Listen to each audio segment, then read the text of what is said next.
Break a wooden pencil in half and look at the dark rod inside. It is not lead.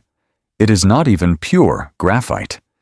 It is a carefully controlled mixture of powdered graphite, clay, and often wax or other additives, the descendant of a recipe refined during a European supply crisis more than 2 centuries ago. By 1795, France was at war. The blockade was disrupting imports of English graphite and pencils, and one of the simplest tools in daily life had become a national manufacturing problem. War did not invent the pencil. Pencils were already centuries old, but wartime scarcity helped remake the part that matters most, the core that actually writes. To understand why, we have to travel to the mountains of northern England. In the 16th century, an unusually rich deposit of graphite was being worked near Borrowdale, in what is now Cumbria. Unlike much graphite available elsewhere, Borrowdale's occurred in exceptionally pure, coherent masses. It could be cut into narrow sticks and dragged directly across a surface, leaving a dark, controllable mark. Europe did not yet understand exactly what the material was. People called it black lead or plumbago, and that old mistake survives every time someone calls the center of a pencil lead. But graphite contains no metallic lead. It is a crystalline form of carbon. At first, solid pieces were wrapped in string or placed inside holders so they would not stain the user's hands. Craftsmen eventually enclosed the graphite in wood. By the late 16th century, graphite was being used for writing and drawing. But there was a serious weakness hidden inside this early technology. The best pencils depended on rare chunks of unusually pure English graphite. That made Borrowdale far more than a quiet mountain mine. The workings were opened and closed to control supply and protect the value of the material. Graphite became profitable enough to attract theft and armed attacks. In 1752, the British Parliament made stealing it a felony. Guardhouses were eventually built near mine entrances. The substance inside a school pencil had once been valuable enough to protect like a strategic resource. Then Europe went to war. In the 1790s, revolutionary France fought Britain and other European powers. A British naval blockade disrupted French access to imported English graphite and pencils. That mattered to artists, of course, but also to engineers, mapmakers, administrators, and military workshops that needed a dry, precise mark that could be corrected. Ordinary, lower-grade graphite was available in continental Europe, but not the solid, remarkably pure blocks that had made English pencils so effective. The French government turned to Nicolas-Jacques Conté, an artist, chemist, mechanic, and inventor with experience working for the Republic. His assignment was not to create the first pencil. It was to build a reliable French pencil without depending on Borrowdale. Conté's solution changed the problem completely. Instead of searching for another perfect block of graphite, he reduced ordinary graphite to a fine powder and mixed it with finely prepared clay. The damp mixture could be shaped into narrow rods, dried, and fired. Those manufactured cores could then be enclosed in wood. The breakthrough was not simply stretching a scarce supply. By adjusting the proportion of graphite and clay, makers could control how the pencil behaved. More clay produced a harder core that held a fine point and made a lighter line. More graphite produced a softer core that released more material and made a darker mark. An inconsistent natural mineral had become an engineered material with repeatable properties.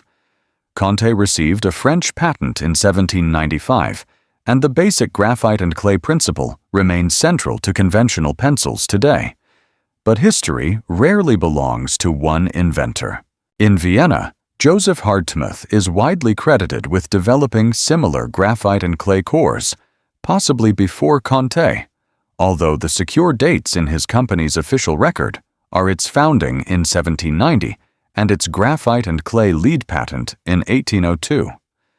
The precise credit is therefore more complicated than the familiar story of one genius creating the modern pencil overnight.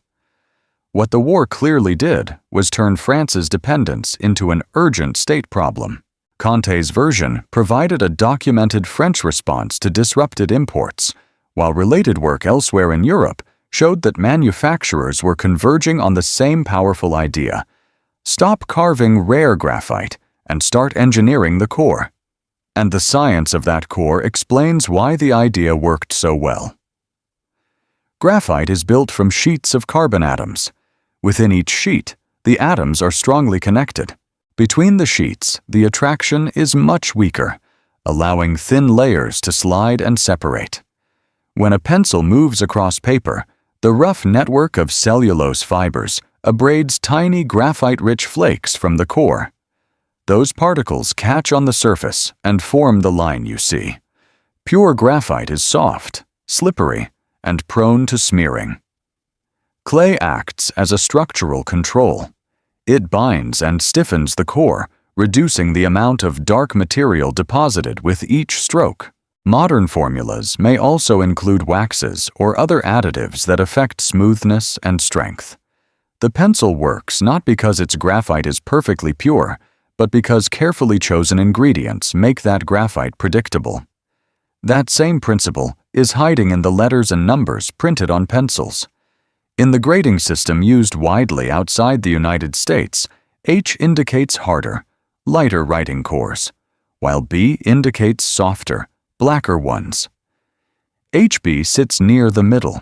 The familiar American No. 2 pencil is generally comparable to an HB grade, although exact formulas can vary by manufacturer.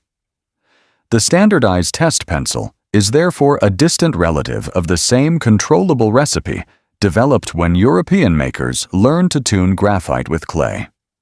Modern factories have mechanized nearly every step, but the central logic remains recognizable.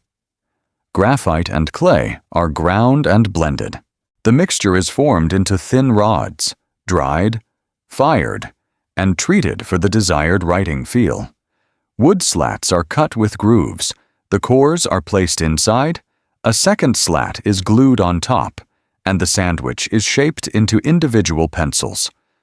Paint, a metal ferrule, and an eraser may be added later. The yellow exterior familiar in American classrooms came long after the original wartime crisis. The real historical inheritance is buried inside. The core also retains a property that early users could not have understood. Because graphite conducts electricity, a sufficiently dark pencil trace can become part of a simple circuit or sensor. Researchers still use pencil-drawn graphite patterns in experiments with low-cost electronics.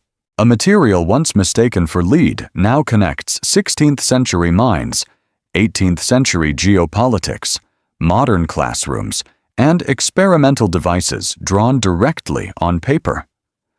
So did a war create the pencil in your hand? Not exactly. And the true story is better. The pencil already existed, but it relied on a rare natural material controlled by one extraordinary source. Wartime disruption exposed that weakness. The response was to replace geological perfection with a manufactured recipe: graphite for the mark, clay for control, fire for strength, and wood for protection. The next time you sharpen a pencil, watch the dark core emerge. You're not exposing a piece of lead, and you're not holding the invention of a single man. You are revealing a solution shaped by a guarded English mine, a French wartime shortage, competing European innovators, and one counterintuitive discovery: that adding ordinary clay could make scarce graphite far more useful. If you want more hidden engineering behind everyday objects, subscribe. The next object on your desk may have an even stranger past.